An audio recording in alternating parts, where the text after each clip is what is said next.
Good morning and welcome to our live event here straight from the park. And I want to welcome everyone here as well in the studio.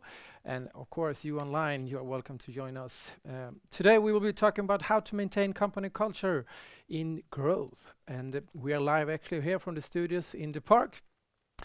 Bossanova People Agency, which I'm from, have a collaboration with the park. So we are the co-host of the HR network here from the park. So we'll be coming back in the fall again to further events. So if you're a member at the park, please reach out to us. We'll have contact details in the end. So reach out if you have any suggestion for upcoming topics that you would like to attend next session. Please reach out to us or the park for more information. So my name is Thomas Ekloof. I'm from Bossanova People Agency, and today I have me, Teresa Acuna Lopez, in the couch, together with Marlene Solcha as well. I'll let them introduce themselves in just a few minutes. But first, I would like to describe a little bit about what the event will be about. So it's going to be how maintaining culture and growth.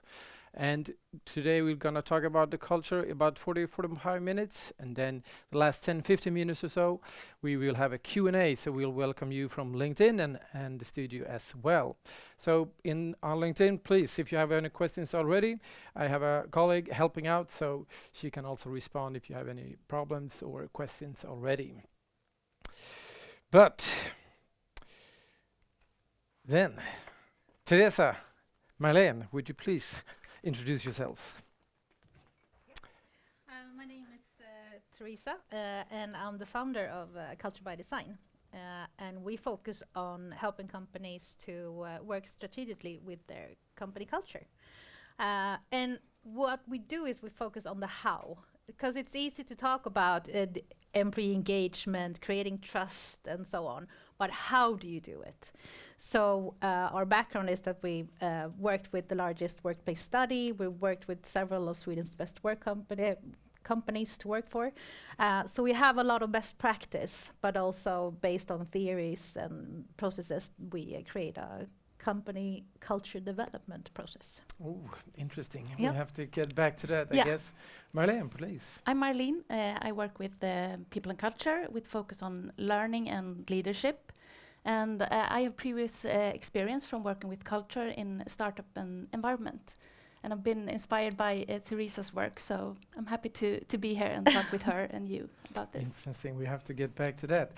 But first, can you tell us a little bit more about your view on culture? Culture, all companies have a culture. That's the first most important thing to realize, because you either have a culture that you could say by default it just happens, or you could have a culture which you design. Therefore, our name, Culture by Design, very clever. But the thing is that you have to take a grip of your culture, because otherwise, culture, it can take you in different ways that you weren't expecting. And it can create disengagement and actually even a loss in your company when it comes to revenue. So company culture is key to actually be successful as a company. No, I understand. I have the similar experience with employer branding and branding in general, that regardless if you do anything with it, it's going to have an effect. Yeah. So I think definitely you need to be strategic in your choices. And also another thing that I spoke to one of the people here in the audience today, that culture, it's usually you think about when you ask people, so what is company culture? And then you get the answer, it's the after work. Exactly. It's so much more than that, Ping right? pong tables, right? Yeah, ping pong tables. So I actually brought a movie to show all of you guys about how easy company culture is created, if you'd like to watch it later on, or maybe now. Maybe. Cue movie. Okay, are you ready, guys?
Right. Pretty much behavior is what it's about, I guess. Yeah, and also if you, that's the thing as well, that if you don't say stop, for example, here we have an example where culture is created by people coming late to a meeting. So we have like, you don't show respect to your colleagues by coming late, but also if you don't stop the behavior, if you don't say to that colleague, it's not okay, it's not acceptable, then what you show is that this behavior is okay. So then more and more people will come late. So it starts with just a single behavior, and then suddenly the whole culture is changed. So that's why it's so important to be a step ahead of how what kind of culture you want to have. No, I completely understand. Do you have any kind of, can you relate to this? Yes, I can really relate to this, and I would like to add that it's important to acknowledge the behaviors you want to have. So if you give feedback or positive feedback to the things that you like, that you want to see more of, then you will get more of that. That will also shape your culture in a positive way, the way you want it to go. Yeah, I agree, but I think for me it's also what happens many times is that you don't put down on kind of the negative behaviors, and that also comes into effect. People don't usually notice the shift, but sometimes if you grows into habit, I think that's also one of the side effects.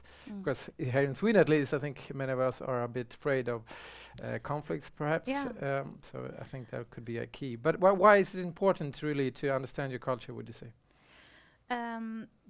The reason why it's important is because you need, if you don't understand your culture, if it's just like, oh, we just have an amazing time together as a team, and we thrive, and we're really innovative and all of those things. But if you don't understand how you're being innovative or what you're doing that is creating this fun and engaging atmosphere, then how can you actually know when growing, what we're talking about today, company culture and growth, is that what happens when suddenly you have different offices or you're located in different countries. So how can you make sure that you actually keep the culture that you had when you were only 10 starting your business? So it's so important to understand that culture. Yeah, that's the key. That's what we're gonna find out soon. But could you tell us a little bit more about kind of the process that you've been talking about and the importance? How could it end up in the end? How does it show? I wanted to illustrate it with this picture here. It's that, first of all, when you start your business, in the beginning, you have these culture ambassadors. You have the people thriving. As you can see, you have a high level of employee experience. But what you're lacking usually, you're lacking the documented processes. So everything is in your head, you could say. But that's fine, that works, because you're probably located in the same office, or maybe you're working digitally and you're located all over the world, but you're not that many people, so you'll have access, easy access to the ones that have like the answers to your questions or creating that nice atmosphere. But when you grow, you can either go in the way that, as you can see here, the best employer, where you have all the documented processes in place. You still have the nice people experience as well. People thrive, they're engaged. But there is a problem as well if you don't work proactively with the culture. Is that what I've seen for many years is that when you are a new founded company that grow, a scale up, is that often you take the culture for granted, you take the experience for granted. And when you grow and you still lack those processes and those structures, it's very easy that you get to the company culture where people just swap time against money, where people just come to work, they do what they do, and then they just leave. They won't tell you if there's a problem. They won't be innovative. They will just be like, okay, when will I get a higher salary? They will just focus on themselves. Yeah. So that's the important thing to realize, is that I usually say that startup companies, they have a company that is on what's it called, ecstasy or something like that. It's like you take the company culture for granted because everything is amazing and we're working together and we're working all day, every day, and it's amazing. And the problem is that companies think that they can rely on this even when they grow. But you can't. There are actually, what I've seen when companies grow, and you can actually, I've put down some key consequences of growth, is that usually what happens is that the employees, they lose the connection with the culture ambassadors, for example. New employees brings in new behaviors that can create a new company culture.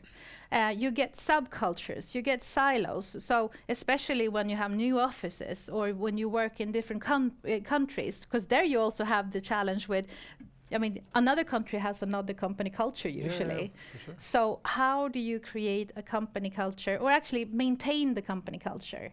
And the key is to document everything, to understand your culture. And when you say document, you mean literally have policies or documents describing I mean, the best culture, companies that I've been working with, they have a people plan, a company culture, a culture book, you could say as well. I've heard different names of it, but they have a strategic plan for how to, I mean, all companies have a business plan, but what you need to have is a people plan integrated with the business plan. So not just talking about, okay, products, services, competition, doing the SWOT. You need to focus on the employees as well. So how do we get the employees to actually get us where we want to reach that business plan? So, but it's also not only focus on culture, it's the whole HR kind of agenda. Yeah, definitely. From employer branding, recruitment, and you need to think about the whole employee experience from attracting to when they exit, all those parts. So how do we become the best employer? Marlene, would you tell us, you have been in the startup industry before, do you have what is your experience from previous? Yeah, I can recognize what Teresa is talking about, that there was a lot of lack of structure, there was a lack of knowing where are we going, what's our goals, what is expected of us. But everyone were really on this ecstasy, as you said. They were happy, they were very friendly. It was like a small family. But just this lack of direction was kind of itching. So yeah, I can recognize that from my experience. So what is how do you proceed from this? How are you gonna get out of the ecstasy phase and kind of be able to maintain, would you say? You need to start by identifying your culture. That's crucial. You need to understand where you want to go, why you started your company. I thought I might show the process of how we work with companies, but also what we recommend other companies to work with us as well. So you have different phases. We talk about the desired phase. In this phase, you as a management team, you need to focus on, okay, so what is our desired culture? Our culture vision, as well as what you said, Marlene, before we started, like what's the purpose? Why are we here? Why do we exist? So as a management team, you need to focus on, you need to get a consensus of, okay, what kind of company culture would we like to have? What do we want our employees, when they're at the dinner with their friends, what would we like them to talk about? How would they explain our company culture? Because when you start by focusing on the desired culture, where do we want to go, then it's much easier than to say, okay, so then we come to the next phase, the current phase. So what are we doing today to create this company culture? What is in place? So then you need to do two things. You need to involve the employees. You need to ask them, so why did you choose us as an employer? What makes us really good as an employer? And what can we do better? What are we creating today that takes us to that company culture vision, like this vision of what we want to, what kind of culture we want to have. But also what you need to do an inventory as well, because here we come to the documentation part. You need to do an inventory to actually look at, okay, so for example, a customer that I worked with, they saw in their culture vision, it was important for them to show that they care. So, okay, great. You need to focus on that we care. Okay, what they did then in the current phase is that they looked at all the processes that they have in place. Where do we show care? How do we show care today? In the recruitment process, in the development process, when focusing on the individuals. And what they realized, for example, is that in the recruitment process, they didn't show that much care, that they cared about the people. So what they did is that they actually took out a goodie bag. So for all the 3 last ones to the interview, in the interview process, the final candidates, exactly. They gave them a goodie bag, thanking them and showing that they cared. Thank you for coming to this interview. Investing your time here and trying to... Yes, exactly. So that's the key. It's to do an inventory to understand, okay, what are we doing? Are we doing the things that we want to have in place? Creating that atmosphere, that culture. And then you need, then you're in the analyst phase. And when you analyze things like, is there a gap between what we want to have and what we're doing today? Maybe you have some ways of working that is not in line with how you want to have the experience from the employees. And then you develop, then you think about, okay, how can we actually, and then you... So then it's more of an iterative phase going back and forth. Yeah, definitely. And also the development phase, here you include the employees as well. And then you ask them, like, okay, so what can we do more of? What did you do at in an earlier employment, for example? What were they really good at, for example? And then you come to the maintaining part. And that's a really important phase, because we talked about that as well, didn't we, Marlene? And you asked me as well, what was your question? About the maintaining part. Yeah, how do you maintain this? Yeah, exactly. It's easy to develop something, but it's harder to maintain it. Yeah, and that's usually when companies contact us, it's usually when we did this and this and then nothing happened. It just went away. So what the best workplaces do is that they create, for example, a culture crew. They have a group of employees that actually help them to focus on the culture. But how many do you need to be? I mean, it sounds like a large corporation have a crew that's only focused on culture. Or is it the human resource department, or is it? I would say it's a group of employees that you need to give them a clear framework of expectations and mandate, for example. But let's say in a company with 100 employees, then you might have about 10 employees that meet sometimes during the year. And they talk about the company culture, and the management team can actually give them questions. So, okay, so we want to change the culture. We want to develop processes when it comes to the development process, for example, or showing more care or whatever. But then you can have them, because involving the employees in the company culture actually helps you to understand the company culture better, and going forward they can help you. It doesn't have to be a management question. It can be a company question rather, and the employees own the issue rather than management saying, like, now we're doing this and this and this. Instead asking them, what would you like us to do? So Marlene, I know that you've been inspired by kind of this development process in your journey. Could you tell us a bit more? I mean, what are the obstacles? How did you go about to succeed? And did you follow the model? Yeah, I was inspired by the model. I started with the founders, and we discussed why do we want to make this culture definition, and what do we want to achieve. And I think it was about this keeping the culture while growing, but also kind of have a steering with the culture. How can we set clear goals? What we expect from our employees, So I started with all the employees and having workshops like the questions you said here. I can recognize them to discuss how do you perceive our culture today? How would you define it, and what do we like about it? And then we had another workshop discussing different value words. They were to choose from, I think it was like hundreds words, choose around 3 or 4 that they think would represent our culture today, but also where we wanted to go. What kind of culture do we want to have? What kind of values defines that? And when I looked at the results or the data, I found that there were, in all the different groups, we were around 30 employees, or 30 plus 30, because we had also 30 abroad. It was around the same words that they were connecting around. One of them, for instance, was heart. So lead with heart was really important to our employees and to our founders. So that was one of the value words that we chose.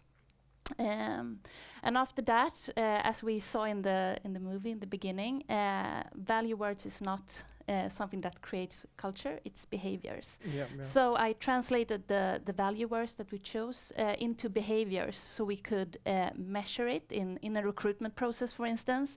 How can we measure if someone has the heart in the right place for our company, or how are they customer-centric in the way we want them to be? But also in the development phase, for instance, how can my manager set goals for me that I work towards strengthening our culture? So that's what we did. And how was the result, would you say? I don't know. It was interesting, but I can get back to that when we get to the mistakes, I think. What I would have done differently if I done it again. So. No, and I just want to pause a little bit about kind of values, because I know a lot of companies try to work with the values and initiate projects, but I know also from research like 7 or 8 out of 10 they fail when they're doing this work. I mean, do you have any insights into that, or what would you say, Teresa? I would say, first of all, you need to understand the difference between values and culture. Values, they are a desired behavior. Often what companies, like the classic mistakes, is that they actually think that by having values, then you can tell the employees you need to behave in that way. But it's a desired behavior. You could, if you choose to work with values and you do it in the right way, they work as a compass. Then you can talk about like code of conducts, like how should we behave? This is what we're aiming for. But when what you're asking is like when it doesn't work, it's because you're saying to people you need to behave in that way, but you haven't done, as you said, Marianne, that you haven't like brought them down to behaviors. Like, so what are we expecting from that behavior? Because we're all different as people. And if we haven't explained what we are expecting, for example, what does it mean to be proactive, for example, then you need to actually address it in, okay, first of all, what do we mean by proactive? But also you need to look at the working processes as well. I would say that for creating an environment where the values actually work, is that the companies that does this, they also have looked at, okay, so what do we have in place for our employees to actually being able to behave? For example, innovation can also be a value. We're innovative. One of the most common, I would say. Yes, exactly. So usually we focus on the individual. So be more innovative, like be more creative. But what a company needs to focus on, first of all, is that have we created an innovative environment? So, for example, a very good best practice from one of Sweden's best workplace companies to work for is that they have this fuck-up club. I don't know if you've heard about it. Yeah, Fuck Up Fridays. Yeah, Fuck Up Fridays. It's becoming more and more common that companies have that. And it's a way of, like, for the company to show that it's okay if you fuck up. We rather see it that you try and fail than not to try at all. And we celebrate you trying. It doesn't matter the result. If you really fuck up, that's fine. But that shows us that the company, they're actually creating an environment where it's allowed to be innovative and fail, and that's okay. So you need to look at the structures, the processes, what you have in place to create that behavior, that desired behavior, for them to be able to. And I understand. I definitely agree. You need to work on your behaviors for sure. But I think setting the structure, kind of the how the company is working, incentive, and kind of the structure of how you present the company is also one part I think many lack. So I think a lot of people do work with kind of the behaviors that you're expecting, but at the same time maybe you have incentive motives or something else that goes against kind of the behaviors you're looking for. So have you worked with kind of management in this sense? Because I think it's the same if you're doing any transformation, that you might have the ambition and let's do it, but now we don't really want to change our hierarchies. We still want to have the mandate. Stuff like that. So what would you say against? That's the thing. You need to realize as well that if you're doing this culture development process or project, then you need to understand everybody needs to be on board. You need to talk about, so what are the goals that you mentioned as well? What are we aiming for? But also, you need to understand that you will always have people in management team that understand people and people engagement. But then also you have the other ones that talk about the numbers, like the results. And it's like, I mean, they're employed to be here. They should just do their job and be happy. I mean, you'll always have those people as well. And people are nodding here like, yes, we've heard about them. But then you need to talk about, so what kind of results would we like to see in the end? So there are studies that show, and we're going to talk about them later, like, so what are the benefits of actually creating a successful workplace culture? And I also think it's a benefit when you're a small company. You don't have that much managers, so it's easier to work with the management group and get them on board because they have to change their behaviors first if you want the employees to follow. Yeah, but that's what I mean. I think a lot of us have like baggage coming in from earlier that's hard to change and kind of deconstruct really to be able to open up to newer ways of working. So, and I think employees are expecting freedom, autonomy, and kind of giving them the circumstances they need to succeed, but companies doesn't always fulfill those, I think.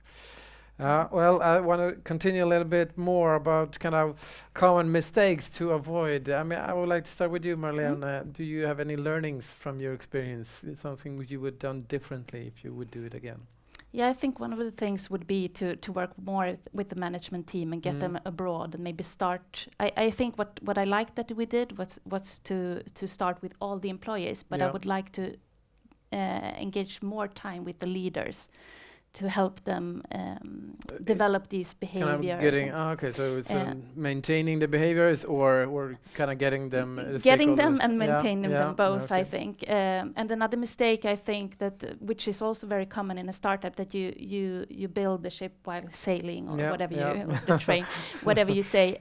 It's I think we would have benefited from getting more structures in place from the beginning. We didn't have that much structure, and then we added on the culture. So if we would have started with some structure first, for instance, like simple people processes and goals for the employees. What are their purpose here? What are their what's expected of them? I think that would have been better because the project might have been perceived more positively. I think, even though people were engaged. But I also know, I hear from like visionaries and entrepreneurs that, I mean, people follow people as well. So I mean, the strongest CEOs of the world, the Apples of the world, they also influence in very many ways. And how would you kind of I think there's a notice that we don't want too many processes, too many documents, and we want to be able to just run with the company and see where it goes. How would you kind of counteract that, would you say, to have a I would say, I mean, it's important to have those leaders as well that inspire, and also that what study shows as well is that the people coming now into the workplaces, the young people, the young professionals, what they're looking for is vision, is the purpose, is our why. So that's important. But when you grow and when you don't have that inspiring leader in the office, because then maybe you have an office in the US, for example, then it's important that you create a structure where you actually, okay, how do we get the people in our company to still be inspired by that leader? And then you look at, okay, so what are we doing? Then maybe you have those monthly interviews with that leader.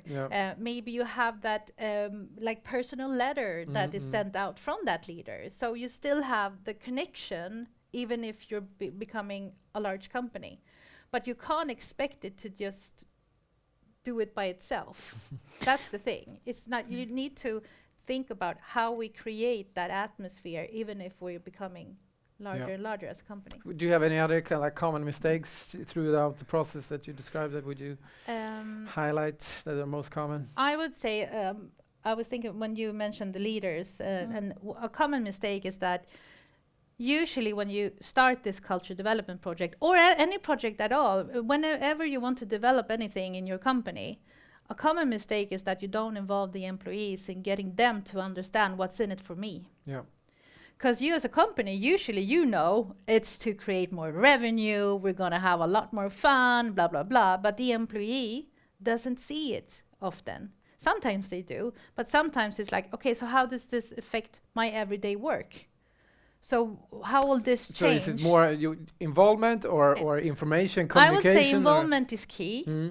Getting them, like, for example, one of the best companies to work for, Signy, what they do is that every time they're making a change in the company, it could be any process, they go out and they ask, like, who's interested in actually participating in this change? Who has an opinion? And sometimes I meet these management teams and they're like, oh my God, can we really ask that question? Won't that create a lot of expectation? What if they say something we can't do? And what I say is that you can always ask them, but you can say that so we can make a good decision based on all the facts, all the information that we get. But involving them is key. Because then you can also ask them, so what could be the beneficials by this, for yourself? So you need to focus also to, like, what's in it for me as an employee, as a leader. And especially that's a really common mistake, what you mentioned as well, is that companies take for granted that the leaders are just expected to just buy in on everything. But you as a leader, you're an employee as well. So usually what management does is that they tell the leaders, like, you're supposed to do this and this and this with your employees, but they haven't looking at the process, the phase where you look at the current state. You need to ask the leaders as well. So is there anything that we can provide for you guys in order to be able to inspire and engage your employees? If you don't start with your leaders, then you will have a problem in the end, because they won't even know why they're supposed to engage their employees. So you need to take that step by step. I was curious about Signy. You mentioned, and we do want to give some tips on like who the best are out there. And I know that Signy is one of the companies that's won many awards. And I've heard from the CEO, the founder as well. He had a different take starting the company. Please tell us a bit more. Jon Persson, the founder of Signy, they actually, when they started their business, they actually had one clear goal, and that's to become Sweden's best workplace for Java developers.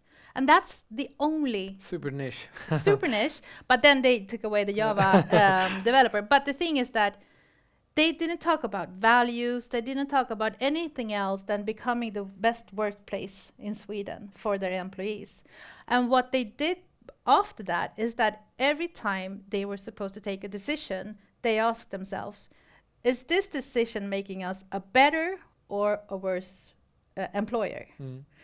And they involved, as I just mentioned, they involved their employees in all the changes that are coming up.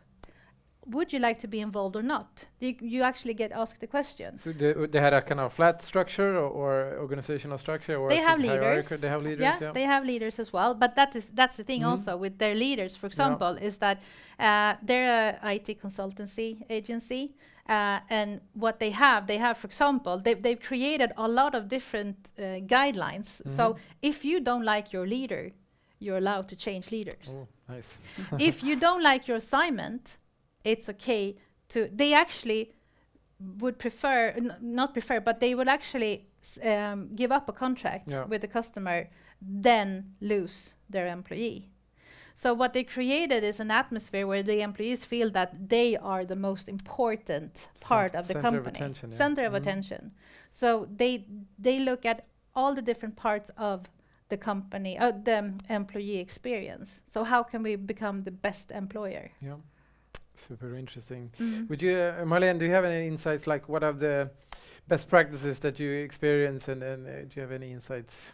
Yeah, I think this is an example, and when I talked about lack of structure, I think it's important to recognize that it's important that your employee value proposition, what you offer to your employees, is aligned with the culture, and I think that is one important part to get in place. And it looks like they have, because they really have a strong employee value proposition. Signe. Yeah. So what can you gain from creating a great culture, would you say? Yeah, so for all of you guys that understand that culture is important and you need some numbers to take back to the management team, I've actually summed some of the most important ones up. For example, Gallup, that they do a report, the employee report, employee engagement report. Yep. They show that there's a 20% increased revenue for companies with a high level of employee engagement, comparing to other companies with a low employee engagement. Gallup is one of the world's largest employee engagement studies. Yes. Well. Yeah. So I mean, we're talking a lot of money here. Yeah. So the company culture, it's not just fun, it's crucial. So it's not only ping pong tables. That's not enough to make 20% better revenue. Exactly. And then also Paul J. Sack, they made a study where, and for you guys that are interested in engagement and culture, Paul J. Sack, he has a lot of interesting studies regarding trust, creating trust, and the importance of trust. And what they see is that if employees feel a high level of trust, the productivity increases by 50%. And I completely agree. I mean, I usually talk about like onboarding. We help clients with onboarding, and we also tell them that kind of the cultural aspect and the social aspect of getting onboarded is truly key to be able to increase productivity, not only like in the long run, but also have a shorter starting phase to get in the beginning as well. So definitely culture and kind of social context is key already in the beginning, even in the pre-boarding. And then we saw from a Great Place to Work, they made a study of Sweden's best workplaces comparing to other companies.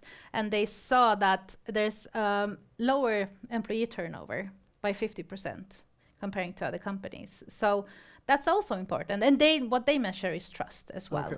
So engagement and trust is key, and you will see a difference on the bottom line if you work with company culture. But also, sometimes I get the questions like, okay, comparing, I mean, there are companies that actually thrive, showing very nice numbers, but maybe they have a culture where people don't thrive, they're not engaged. And of course, there are those companies as well, but it's not a sustainable company in the end. Yes. Questions, yes. Yeah, do you have a microphone with you? Let's get you a microphone, and then we'll be soon letting in more questions. We'll sort out the microphone, and then I'll get back to you with your question. Keep it in mind. So before questions, some final tips, like how do people get started here? I would say, first of all, talk about your desired culture, like your why. What kind of company culture would you like to have? So start with like putting down your culture vision. So what do we want to stand for? Like what do we want to show to our employees, to all of those that look at our company from outside? And then do the current phase. Are we actually doing what we're saying we want to do? Creating the culture. do that inventory, look Yeah, at like yeah. the what do we have in place, processes and structures. And be honest about it. If Be there's a big honest. discrepancy, it's Yeah. better for yourself if you look at the Ah. gap instead of trying to Yeah. smooth it over. Yeah. So, Involve your employees mm. as much as possible, but don't go overboard with it or overline. But I've met employees that also tell me like, "Oh, please, Teresa, we don't care about the color of the tables in the new dining area in the lunchroom. We don't care." So, ask them what they want to be involved in. Maybe they don't want to be And involved should in you everything. involve, like, I know sometimes when you're 30 or 60 people, it's easy to involve the whole company, but while you're growing and you still want to kind of make a transformation and you're hundreds or thousands, would you still try to involve the whole company, or how do you succeed in that That's kind of when that transformation? culture crew comes in. Yeah, okay. Then you can have those representatives, those culture ambassadors Yeah. that can go out and they can ask, and then they can actually marinate it, and then they can give you some answers for the management team. Yeah. Also, an important thing going forward, if you see behavior that is not acceptable, you need to stop them. Yeah. Otherwise, it can create a culture that you don't want. And it's not, I mean, when a culture becomes the norm, it's much more difficult to change it. So if you see behavior that is not acceptable, you need to set your foot down right away. But also, I mean, the best companies, what they do, they actually talk about like the ground rules. They have code of conducts, like what is an okay behavior. Because you talked about earlier the thing that when you have difficulties of actually telling your colleague, because as you said, here in Sweden, we want to have a nice atmosphere. We don't want to be in conflicts with each other. So what I recommend is that, for example, I talked about this earlier as well, the meeting cultures in companies. If you have one very common mistake that a lot of companies take for granted is the meeting culture, the meeting structures. People come late. They have their cell phones on the tables. They don't let everyone talk, etc., etc. So if you set up the ground rules before the meeting, like, okay, so what are our guidelines when it comes to meetings? What is okay and not okay? If you have those guidelines, then it's easier to point at what you decided together as a team, rather than saying you're not doing what you're supposed to do. You're not being respectful, rather than reminding yourselves, like, okay, what did we agree upon? Is it more like a group thing than instead of the manager pointing? You, as a group, you sit down and you talk about, so what is acceptable during our meetings? Because if the management only comes in and saying like, this is our guiding rules, so like the guidelines, then it's easier as an employee saying like, I was not a part of that. So do them together, then it's easier. Then it's not only the leader that is expected to actually say stop if you're coming late or not behaving in a way that is proper. No, I agree. And I mean, one of the key tips I used to give is to kind of be consistent with your behaviors and the culture that you want to get started. Because I think a lot of people, maybe they do a project, they create values and they even do behaviors, but there's no consistency over time. So you need to be on it straight away if you see inconsistencies, if you see negative behaviors, and really catch it early on. Otherwise, it's gonna be a new culture forming. And also a tip going forward: if you, as a management, for example, talk about work-life balance, because I mean, this is when, as in a scale-up company, usually that's a problem because people are working a lot. But if you, as a manager, says like, go home, do your thing, be with your family or be with your friends, but you at the same time as a manager send emails or talk about, oh, I've been working 20 hours extra this week, blah, blah, blah, then you're what you're saying, what you're showing are two different things. And what you're showing, that is the thing that your employees will do, not what you're saying, because you're showing something else. That's what you tell your kids, right? Yeah, exactly. And that's a crucial part of creating a trustworthy or creating trust in the company, is that you need to do what you're saying. So thank you very much, Teresa and Melina, and we'll probably have more questions. We have it already in the studios, but before, I just want to give you some digital goodie bag before we go. So we both us from Bossanova and Teresa from Culture by Design have offered you guys a free 30-minute session. So if you follow and use the QR code here, then you can find a booking for a meeting anytime if it suits your needs. So please feel free to kind of catch up and book us for a meeting, and we'll give you advice from our end. We work with the human resources in general, so employee branding, recruitment, onboarding, but also, of course, cultural. But if you want a true expert, reach out to Teresa, and she gives you some advice how to get started. That was kind of the gift bag for today, given Easter coming up. But we do have some questions. So on LinkedIn, please feel free to comment in the section to give you if you want answers on any matters today. But Nicole, you had a question, please. Do you hear me? Yes, we can Yeah, hear you. Perfect. So I think you actually answered my question Okay, already. that's good. But from what I'm hearing is that engagement and trust is very important. But the question was, how do we create that trust, and what is it in more detail? So as I mentioned, doing what you're saying and not just saying things and doing the other way around, doing it the other way around.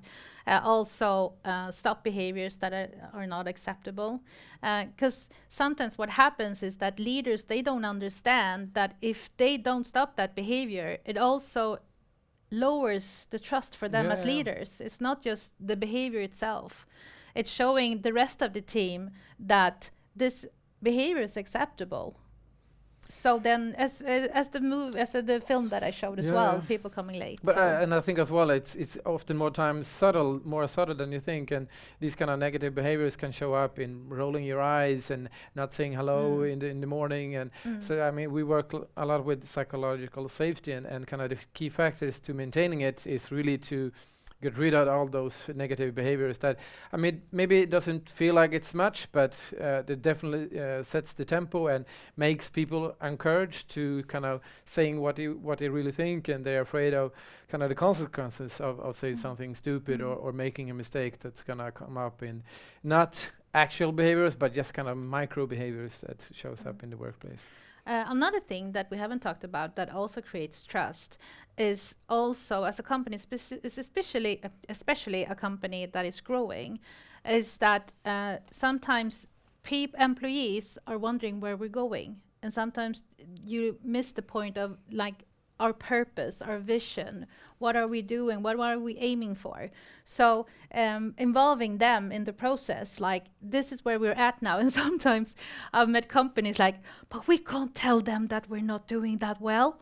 But the thing is that they already know. Yeah, exactly, they know already. It's better to communicate the status, where you're at.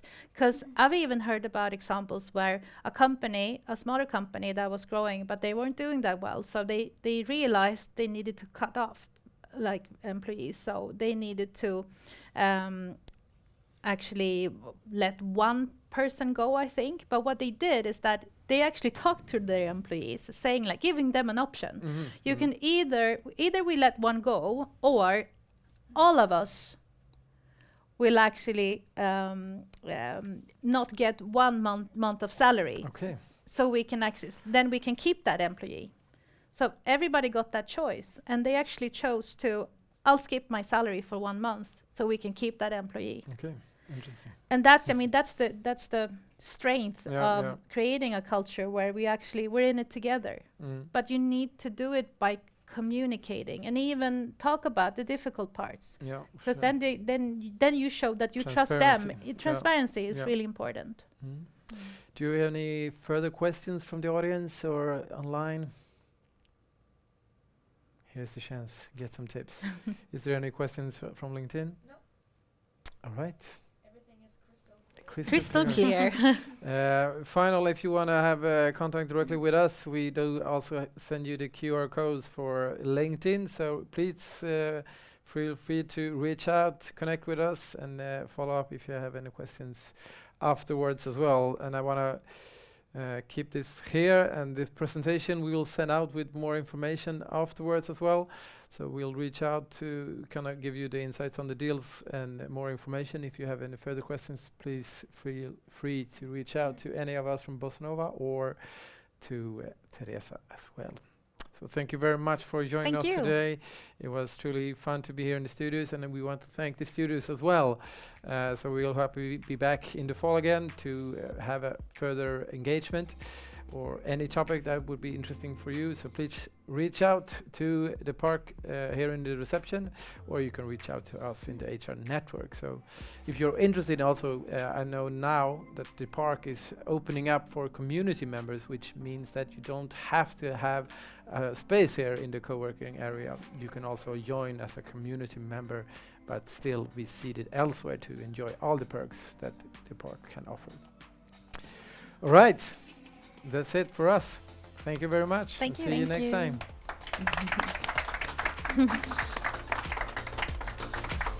But